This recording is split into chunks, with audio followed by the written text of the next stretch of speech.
Okay, so if you turn to page 17, you're going to see this section. So I'm going to tell you a few things before you do this. Before you begin, please write the letters CUB, C-U-B, at the top of your page to remember to CUB your prompt.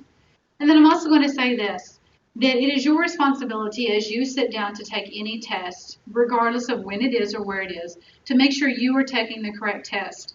Please make sure that if you're going for the English II EOI, that is what it says on your testing screen and that it says your name.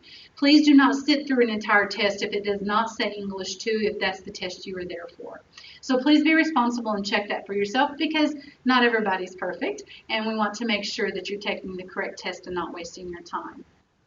On this section, you're going to see number 1, a writing test. Note the instructions in the check boxes. These are very important. And then down here at the bottom, you have a writing prompt. What I'd like for you to do now is to pause the video and to CUB your writing prompt. Please pay particular attention to all the information in your writing prompt, and then just kind of read over the instructions and check boxes. And then when we come back, we're going to CUB the prompt together.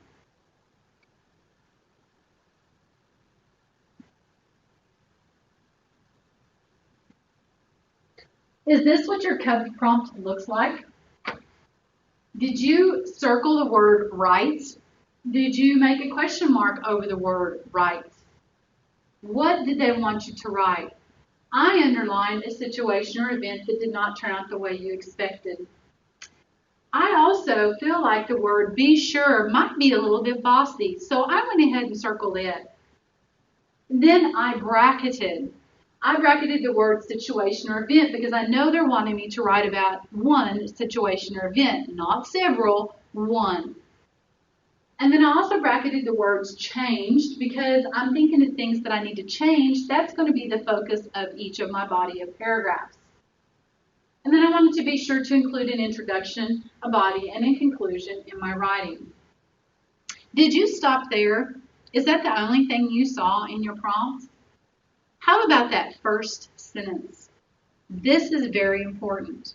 They told you that a common proverb states the unexpected always happens. That information needs to be included in your essay. It is very important to use that information. They have given it to you for a reason. It should drive your paper.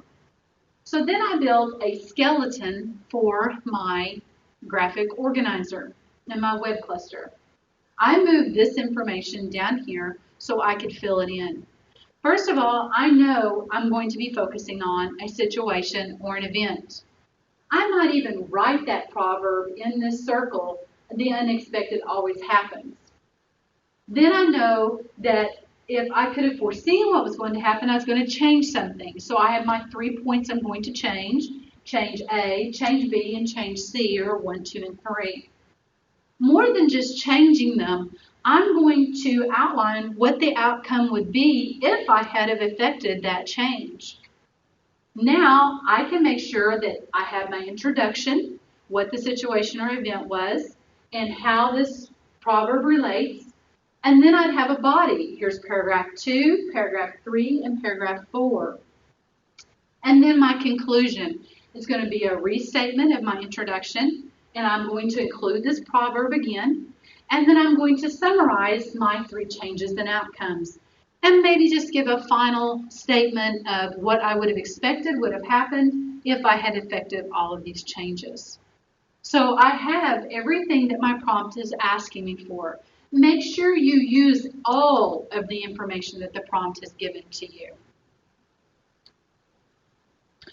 When you've completed your writing on your essay, you need to check your work against a rubric. Many of you know what a rubric is, so let's get to know what that rubric is now before you start writing. So let's turn to page 13 through 15 in your booklet, and we're going to talk about the rubric. Each piece of student writing is given 5 analytical scores that focus on specific writing skills. And these ratings range from 4 to 1. 4 is the highest and 1 is the lowest. If you'll look in your book, you'll see that they're broken down into 5 different sections. And you'll see at the top of the 4 What I want you to focus on and learn before you go into the testing is how you can get a score of 4. So I'm going to break down the first one, the ideas and development, so that you can see kind of what you're thinking about and what you need to be thinking about. Number 1 on ideas and development, score 4, is the content is well suited for the audience purpose and mode.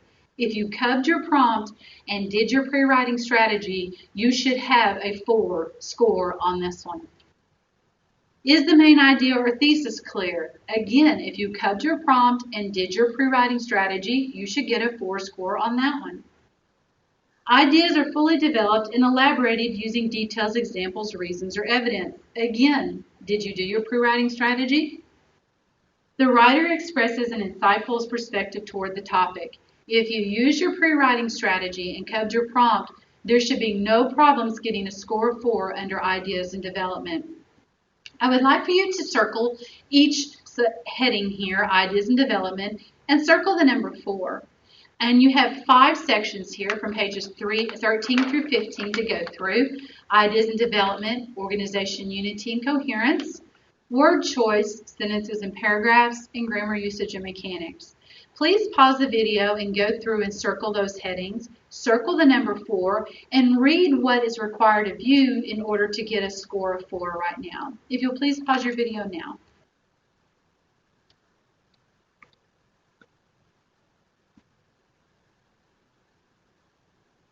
This is an online writing test, and at the bottom there is a little resource button, and the resource button includes a writer's checklist.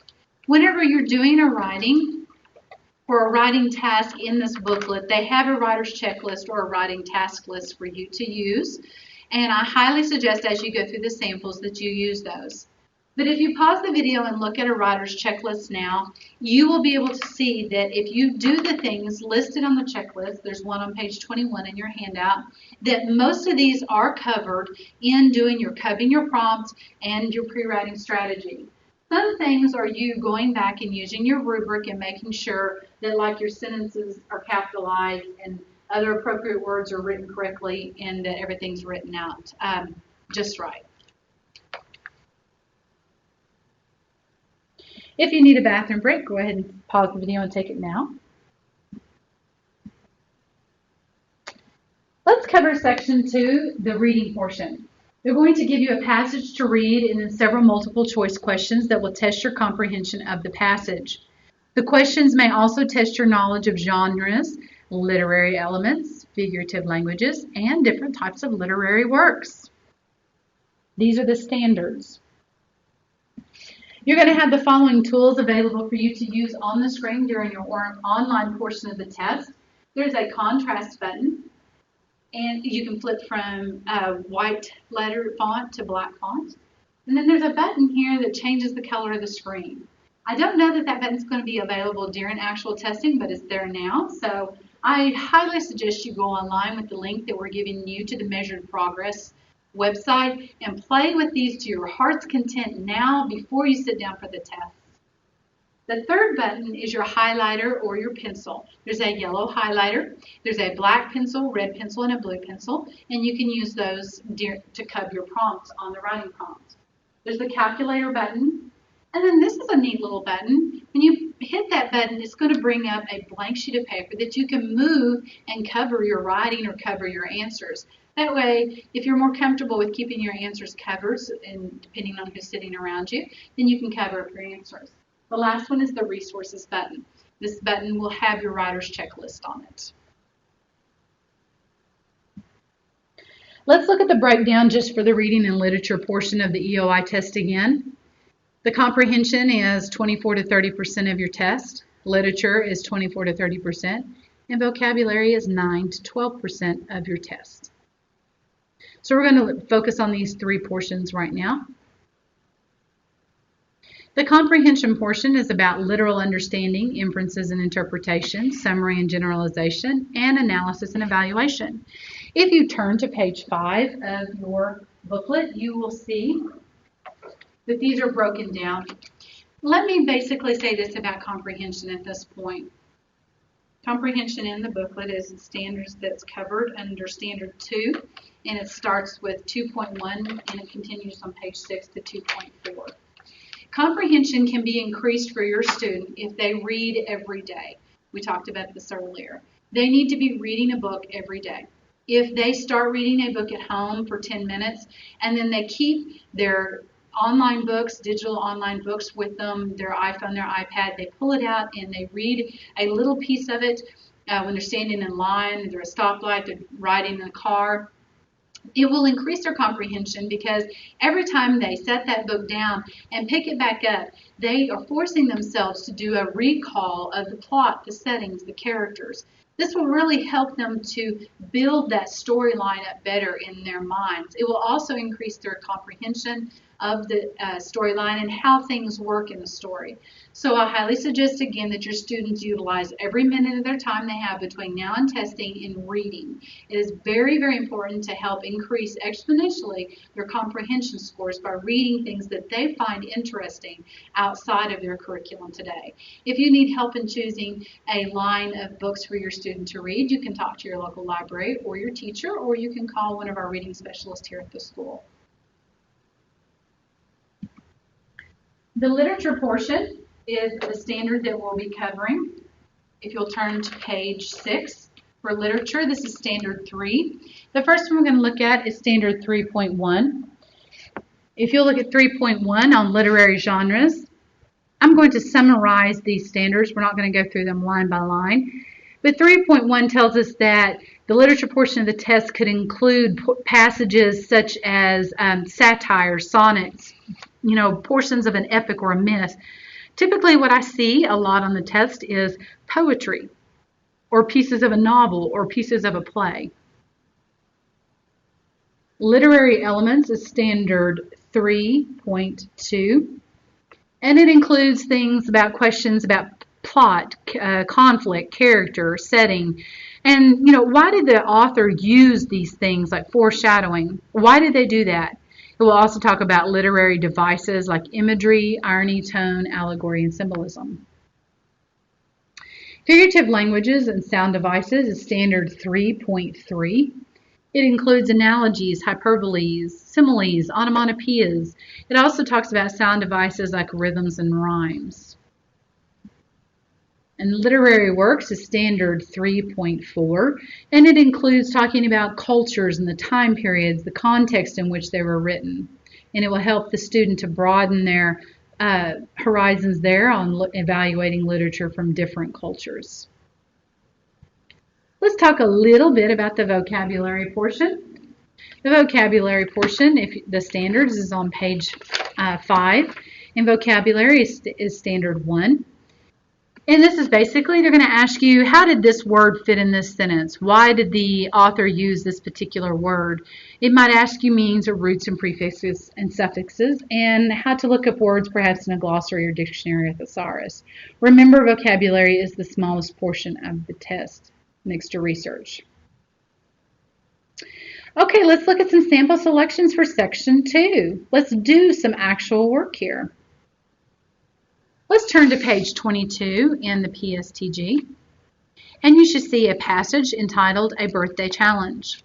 I would like for you to pause the video, read this selection, and before you start answering the questions, come back on and see me. I have a method I'd like for you to utilize in answering the questions. Please pause your video and take about 3 minutes to read A Birthday Challenge, and also make sure you're reading the directions.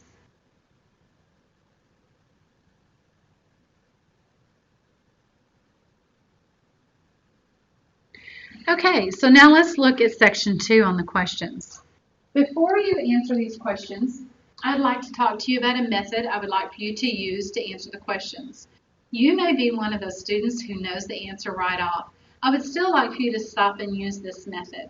This is the elimination method for multiple choice. Read the question and then eliminate 2 answers you know it could not be.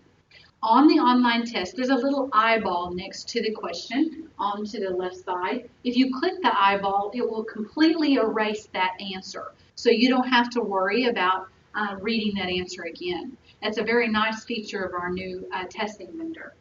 And then I want you to pick the answer out of one of the two that are left. This method is very important because there are some questions, like we're going to look at in a little bit, that can be a little bit tricky.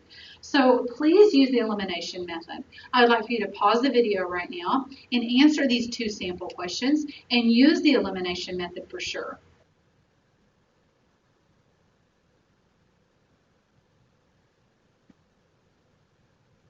Did you get these answers? Sample A answer is B, and sample B question is the answer is F. Let me show you why we were teaching you about the standards. If you look at the back of your book and look for the answers, there's a key in the back that has the answers, but please don't use the key until after you answered your questions. In the PSTG for English II, on page 38, you will see a section that says Standard, Objective, and Skills, and that tells you what that question relates to in standards. Sample A covered Standard 3.2A in Reading Literature, and Sample B covered 3.2B. Now you can see how the standards relate to the test and why the standards are there for us to utilize. Let's move on. Please find the Sample 2 in your handout. It's entitled Ida Tarbell. It is a story that you can read. Now keep in mind these are sample passages and they may be shorter than the ones that you have on the actual test. So we'd like to look at the Ida Tarbell passage on page 28 and 29. If you will please pause the video and read this selection. Take about 5 minutes to read it and then follow through with the sample questions afterwards. Answer those questions and please make sure you utilize the elimination method in answering those multiple choice questions.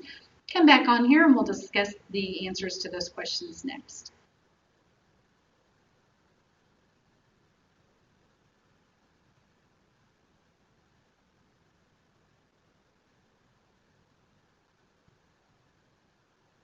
Okay, on your questions, did you notice that there were some underlined words? These are very important. This is one of the main reasons why we want to use the elimination method. Notice here it says what's the main idea?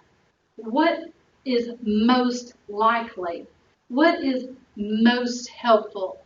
That tells me as a teacher and as a student that there may be an answer that looks very close to the other one. So it might be hard for me to choose between two answers. So I'm going to make sure I utilize the elimination method to make it a little bit easier. And then what I'm going to do is choose an answer. I may not be sure about my answer, so what I'm going to do is I'm going to go to the top of the page and bookmark it, and I'm going to move on.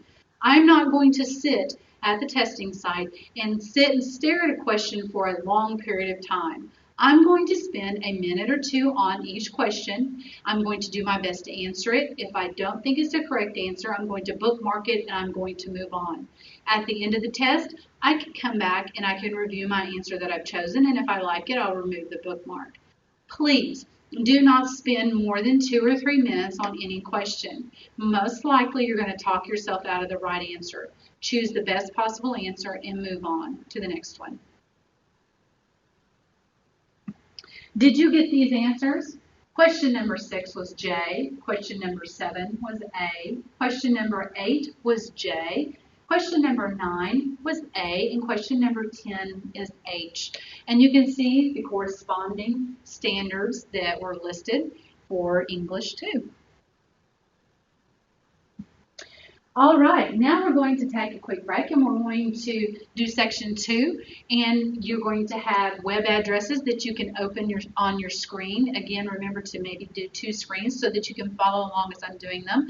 I highly recommend you go to this website. So let's pause right now and start with section 2 and do our digital portion of looking online.